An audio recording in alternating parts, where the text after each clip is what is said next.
Alors les agents IA, ils sont vraiment partout. Ils sont conçus pour planifier, pour agir, pour apprendre, bref, pour être de plus en plus autonomes. Mais la vraie question, c'est que se passe-t-il quand un de ces systèmes, aussi puissants soit-il, fait une erreur? Parce qu'à mesure qu'on leur donne des tâches de plus en plus complexes, eh bien la question du contrôle, elle n'est plus juste importante, non, non, elle devient absolument critique. Et cette citation de Marco Argenti, qui est DSI chez Goldman Sachs, elle met le doigt sur le problème. C'est simple, l'impact d'une erreur d'IA, eh bien tout dépend du contexte. Une recette de cuisine ratée, bon, ça fait sourire. Mais une transaction boursière qui dérape, là c'est tout de suite moins drôle. C'est exactement pour ça qu'il faut se poser les bonnes questions pour savoir comment déployer ces technologies en toute sécurité. Du coup, voilà la question centrale. Comment est-ce qu'on fait pour profiter de toute la puissance, de toute l'efficacité de ces agents, sans pour autant risquer la catastrophe?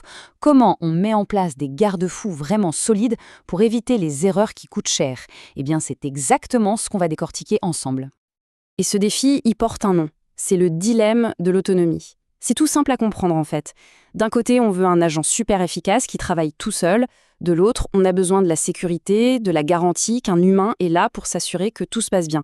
C'est ça, le fameux équilibre à trouver. Heureusement, pour résoudre ce dilemme, il y a une solution. C'est un concept fondamental qu'on appelle Human in the Loop, ou HITL. Attention, ce n'est pas juste une petite option qu'on peut cocher. Non, c'est un vrai modèle de sécurité, c'est essentiel. Le principe est d'une simplicité redoutable. Peu importe à quel point l'agent est intelligent, au final, c'est toujours un humain qui a le dernier mot, surtout bien sûr quand les enjeux sont élevés. Pour bien visualiser cette relation, il y a une analogie qui est parfaite, celle du pilote et du copilote. Imaginez, l'agent IA, c'est le copilote. Un copilote ultra compétent, hein. Il analyse toutes les données, il gère les systèmes, il propose les meilleures routes. Mais au bout du compte, c'est le pilote, l'humain, qui décide de la destination, qui supervise tout et qui surtout peut reprendre les commandes à n'importe quel moment. Et voilà concrètement à quoi ressemble cette boucle. Il faut bien comprendre que ce n'est pas juste de la surveillance passive, où l'humain regarde de loin. Non, c'est une vraie collaboration active. L'agent fait une proposition, l'humain la valide ou la corrige, et cette correction, elle vient nourrir le système pour qu'il s'améliore. C'est un vrai partenariat, un tandem où l'intelligence humaine et l'intelligence artificielle avancent main dans la main. Bon, maintenant qu'on a compris le principe général, la question c'est comment on met ça en place concrètement. Il y a en fait trois grandes manières, trois modes de contrôle pour intégrer un humain dans le processus d'un agent. Et ce qui est intéressant, c'est que chaque mode intervient à un moment bien précis. Et pour bien comprendre où ces modes de contrôle s'appliquent, il faut d'abord jeter un œil au parcours de base d'un agent IA. C'est un cycle en 5 étapes clés. D'abord, il reçoit sa mission. Ensuite, il observe, il analyse la situation. Troisièmement, il réfléchit et il élabore un plan. Quatrièmement, il passe à l'action.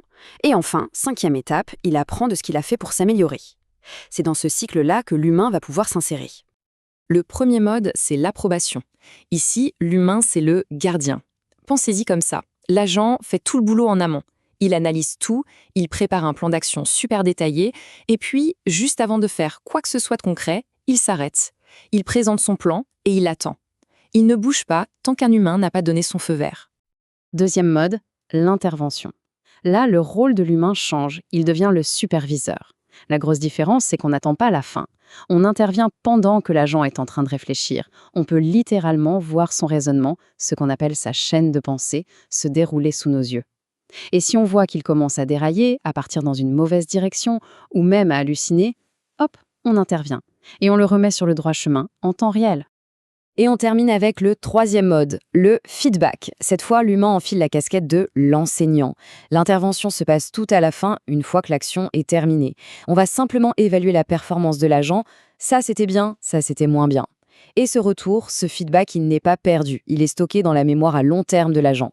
Le but, qu'il apprenne, qu'il s'améliore et surtout qu'il ne refasse pas les mêmes bêtises à l'avenir. Donc, pour résumer, c'est assez clair. On a 3 moments, 3 rôles. L'approbation, c'est avant l'action, on est le gardien. L'intervention, c'est pendant la réflexion, on est le superviseur. Et le feedback, c'est après l'apprentissage, on est l'enseignant.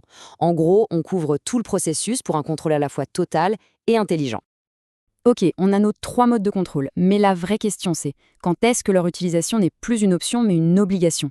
Parce que oui, il y a des situations à haut risque où un point de contrôle humain, c'est tout simplement non négociable. En général, le ETL devient obligatoire dans 3 cas de figure. Premier cas, évident, Les enjeux financiers sont élevés. On ne laisse pas une IA jouer avec des grosses sommes d'argent toute seule. Deuxièmement, les actions à fort impact. Pensez à la suppression de bases de données, l'envoi d'un email à des milliers de personnes. Et troisièmement, un cas que je trouve vraiment fascinant, c'est quand l'agent lui-même n'est pas sûr de lui. Quand son critique interne lui donne un mauvais score, il lève la main et demande de l'aide. C'est une sorte de prudence intégrée, c'est génial.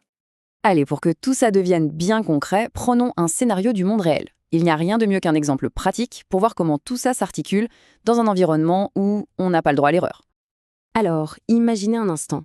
On a un agent d'IA qui a été créé pour aider un médecin. Son job, se plonger dans des dossiers médicaux hyper longs, les synthétiser et même suggérer des changements de traitement.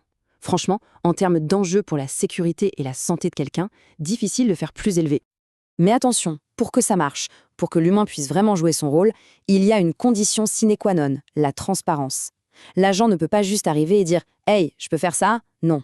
Il doit présenter un dossier complet. Il doit dire « Voilà la mission que j'ai reçue, voilà les données que j'ai observées, voilà tout mon raisonnement, étape par étape, et enfin, voilà quel sera l'impact potentiel de mon action. » Sans ça, pas de contrôle possible. Alors, comment ça se passe dans notre exemple? C'est simple. Étape 1, l'agent fait son travail. Il analyse le dossier et propose un ajustement de médicaments. Étape 2, le médecin, qui est ici le gardien, reçoit tout ça. Il examine la proposition, le résumé et surtout le raisonnement de l'agent. Et étape 3, le moment crucial, absolument rien ne se passe tant que le médecin n'a pas donné son accord formel, par exemple avec sa signature numérique. C'est seulement là que l'action est déclenchée. C'est l'exemple parfait du mode approbation. Et on va conclure là-dessus parce que c'est vraiment l'idée à retenir. Le fait d'intégrer un humain dans la boucle, ce n'est absolument pas un signe de faiblesse de l'agent IA. Bien au contraire, c'est la marque d'un système qui a été pensé de manière responsable, qui est mature et sécurisé. Finalement, c'est cette collaboration stratégique, ce tandem entre l'humain et la machine, qui va nous permettre de déployer des systèmes autonomes en toute confiance, y compris et surtout dans les domaines les plus critiques.